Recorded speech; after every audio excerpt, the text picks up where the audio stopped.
اللهم صل على سيدنا ومولانا محمد وبارك وسلم صلاة وسلام عليك يا رسول الله صلى الله تعالى عليه وسلم. أعوذ بالله من الشيطان الرجيم.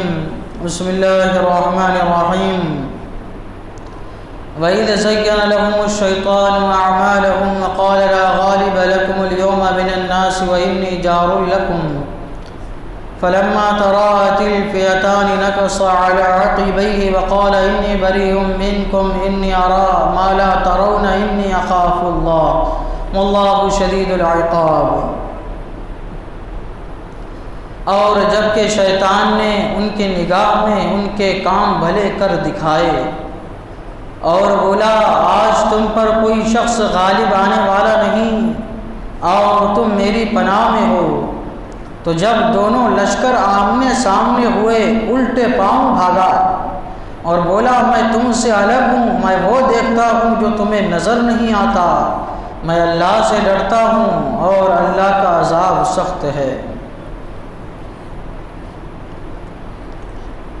جنگ بدر میں کفار و مشرکین اور ان کے بڑے بڑے سردار حاضر ہوئے، کیفر کردار تک پہنچے. ان کو جنگ بدر میں لانے والا شیطان تھا. شیطان نے کس طریقے سے بہکا کے ان کو جنگ بدر میں لا کے ان کو کیفر کردار تک پہنچایا، اللہ تعالیٰ نے اس کا ذکر اس آیت کریمہ میں کیا ہے. جب یہ لوگ بدر کے مقام کی طرف چلنے لگے قافلے کے ساتھ، تو ایک قبیلہ تھا، قبیلہ بنی بکر. جب وہ قبیلے کے پاس پہنچے تو یہ لوگ ڈر گئے، سہم گئے. کیوں ڈرے، کیوں سہمے کہ قبیلہ بنو بکر اور کفار مکہ کے درمیان ایک لڑائی تھی، پرانی لڑائی تھی. یہ جو کفار مکہ تھے انہوں نے قبیلہ بنی بکر کے ایک آدمی کو مار ڈالا تھا. اب پہلے زمانے میں ایسا ہوتا تھا کہ جو جس کو مارتا تھا تو اس کا بدلہ جو ہے پورے قبیلے والے لیتے تھے. چھوٹی چھوٹی چیز پر بڑی بڑی جنگ ہو جاتی تھی. تو انہوں نے تو ایک آدمی کو مار دیا تھا، تو یہ لوگ کیسا چھوڑتے، موقع کی تلاش میں رہتے تھے.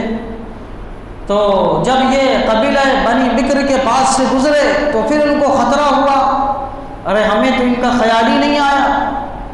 سوچنے لگے کہ اگر ہم میدان بدر میں چلے گئے اور سب لوگ مرد ادھر چلے جا رہے ہیں، ہمارے گھر خالی ہیں، ہمارے گھروں پر ہماری عورتیں ہیں، ہمارے ساز و سامان، ہمارے مال و دولت سب مکہ میں ہیں، ہم ادھر چلے جائیں گے اور ادھر ان کو موقع ملے گا اور مکہ کو لوٹ لیں گے، ہماری خواتین کو مار ڈالیں گے اور ہمارے بچوں کو قتل کر ڈالیں گے، مکہ کو، ہمارے مکانات کو تہس نہس کر دیں گے. ایسا کرتے ہیں کہ جب ابو سفیان کا قافلہ خیریت سے مکہ پہنچ گیا ہے، جانے کی کیا ضرورت ہے، اپنے بال بچوں کی حفاظت کرو، واپس چلو. اب انہوں نے ارادہ کیا واپس جانے کا. اتفاق سے جو ہے شیطان ابلیس لعین، یہ قبیلہ بنی بکر کا جو سردار تھا سراقہ بن مالک ابن جحشم، یہ اس کی شکل میں آیا اور اپنے ساتھ ایک جماعت کو لے کے آیا. سب کے پاس جھنڈا تھا اور آ کے کہنے لگا کہ میں قبیلہ بنی بکر کا سردار ہوں، تم گھبراؤ نہیں، اطمینان مطمئن رہو، تم جو کام کرنے جا رہے ہو بہت اچھا کام کرنے جا رہے ہو. تمہارے غائبانہ میں مکہ پہ بالکل حملہ نہیں کروں گا، اور بلکہ اگر تمہارے کو ضرورت ہے تو میں تمہارے ساتھ چلنے کو، تمہاری مدد کرنے کو تیار ہوں. یہ اس نے کہا اور آیا میدان بدر میں آئے. بدر میں میدان میں جب آئے، جب جنگ کا دن آیا تو دونوں جگہ کی جو ہے، دونوں جماعتوں کی اور دونوں طرف کی جب صفیں لگی، کفار کی صفیں لگی اور مسلمانوں کی جب صفیں لگی، تو یہ جو صفیں لگا رہا تھا کفار و مشرکین کا تو اس کا نام تھا حارث ابن ہشام، اور یہ اس کا ہاتھ پکڑا ہوا تھا. حارث ابن ہشام جو ہے اس کا ہاتھ پکڑا ہوا تھا ابلیس کا۔ جب صفیں لگ رہی تھی تو شیطان نے دیکھا کہ مسلمانوں کے صفوں میں فرشتوں کا نزول ہو رہا ہے، فرشتے اتر رہے ہیں مسلمانوں کی مدد کے لیے، گھبرا گیا اور فوراً ہاتھ چھوڑا اور بھاگنے لگا۔ تو یہ جو حارث ابن ہشام تھا اس کے پیچھے بھاگا، ارے تم تو یہاں لے کے آئے ہو، تمہاری باتوں کی وجہ سے ہم یہاں آئے اور تم عین میدان لڑائی چھوڑ کے تم بھاگ رہے ہو۔ کہنے لگا اس کے سینے پہ ہاتھ مار کے، میں تو تمہارے ہر کام سے بری ہوں، میں وہ دیکھ رہا ہوں جو تم نہیں دیکھ سکتے، اور مجھے اللہ تعالیٰ سے بڑا خوف ہے، میں بھاگ رہا ہوں۔ اس لیے اور وہ کیا کیا، دم دبا کے بھاگا، الٹے پاؤں بھاگا اور ان کو وہیں پہ لا کے چھوڑ دیا، اور کہنے لگا جاتے جاتے میرا کام تھا تم کو یہاں تک لانا، میں نے تم کو پہنچا دیا اور میں اب چلا، یہ کہہ کے وہ چل دیا۔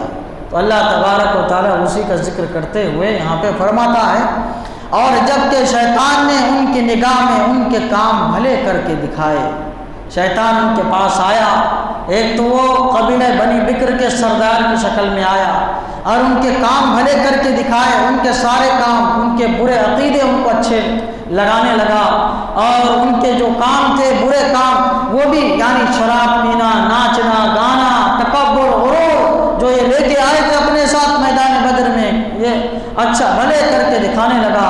حضور صلی اللہ تعالیٰ علیہ وسلم کے معاذ اللہ شہید کرنے کے منصوبے، مسلمانوں کو ستانے کے منصوبے، یہ سب اچھے کر کے ان کو دکھایا۔ اللہ تعالیٰ فرماتا ہے ان کے کام ان کو بھلے کر کے دکھایا۔ وقال لا غالب لكم اليوم من الناس واني جار لكم، اور کیسا حوصلہ دیا اور بولا آج تم پر کوئی شخص غالب آنے والا نہیں ہے اور تم میری پناہ میں ہو، ایسا ان کو یقین دلایا، حوصلہ دلایا۔ کہنے لگا آج تم پر کوئی غالب آنے والا نہیں ہے، کیوں؟ بہت ساری چیزیں ان کو بتایا، دیکھو تم تعداد میں زیادہ ہو، وہ تعداد میں بالکل کم ہے، دیکھو تمہارے پاس ہتھیار ہے، ساز و سامان ہے، ان کے پاس کچھ بھی نہیں ہے، دیکھو تم میدان جنگ میں تیاری کے ساتھ آئے ہو، جنگ کے لیے آئے ہو، لیکن وہ لوگ جنگ کے لیے نہیں آئے تھے، وہ تو دوسرے کام کے لیے آئے تھے اور ان کو آپ جنگ کرنا پڑ رہا ہے، اور دیکھو اور ان کے پاس کھانے پینے کا تک کا سامان نہیں ہے، تمہارے پاس کھانے پینے کا سامان ہے، تم تازہ دم ہو کے میدان جنگ میں جو ہے وہ اترو گے۔ یہ سارے کام جو ہے ان کو بھلے کر کے دکھایا۔ کہنے لگا آج تمہارے اوپر کوئی غالب آنے، تم ہی غالب آنے والے ہو، وَإِنِّي جَارٌ لَكُمْ، اور تم بہادر ہو، تجربے کار ہو، اور تمہارے ساتھ میرے جیسا انسان ہے، تمہاری مدد کرنے والا، پشت پناہی کرنے والا۔ پھر کیا ہوا؟ فَلَمَّا تَرَأَتِ الْفِئَتَانِ، تو جب دونوں لشکر آمنے سامنے ہوئے، نَكَصَ عَلَىٰ عَقِبَيْهِ، الٹے پاؤں بھاگا، وقال انی بریء منکم، اور بولا میں تم سے الگ ہوں، انی ارا ما لا ترون انی اخاف اللہ، میں وہ دیکھتا ہوں جو تمہیں نظر نہیں آتا، یعنی فرشتوں کا اترنا، انی اخاف اللہ، میں اللہ سے ڈرتا ہوں۔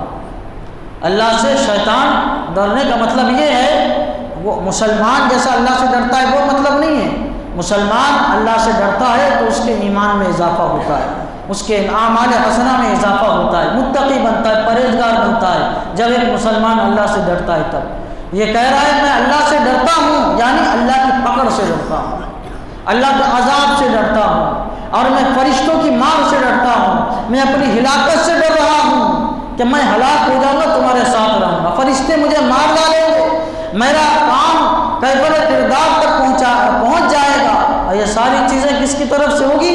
اللہ کی طرف سے ہوگی۔ تو کہنے لگا انی اخاف اللہ، اب مجھے کیا ہے؟ اللہ سے ڈر ہے، واللہ شدید العقاب، اور اللہ کا عذاب بڑا سخت ہے۔ یہ دیکھ رہا تھا کہ ان کے اوپر عذاب آنے والا ہے، فرشتے جب اتر گئے تو پھر کیا رہا؟ کچھ رہا ہی نہیں، کون ہے جو فرشتے کے چنگل سے ان کو نجات دلا سکے گا؟ تو کہنے لگا اللہ کا عذاب، اللہ کی پکڑ آ گئی، واللہ شدید العقاب، اور اللہ کا عذاب بڑا سخت ہے۔ اللہ تعالیٰ کی بارگاہ میں دعا ہے قرآن شریف سیکھنے سمجھنے اور اس کے مطابق ہم سب کو اپنی زندگی گزارنے کی توفیق عطا فرمائے۔ اشہد ان لا الہ الا اللہ واشہد ان محمدا عبدہ ورسولہ، وصلی اللہ تعالی علی سیدنا محمد وعلی آلہ وصحبہ اجمعین برحمتک یا ارحم۔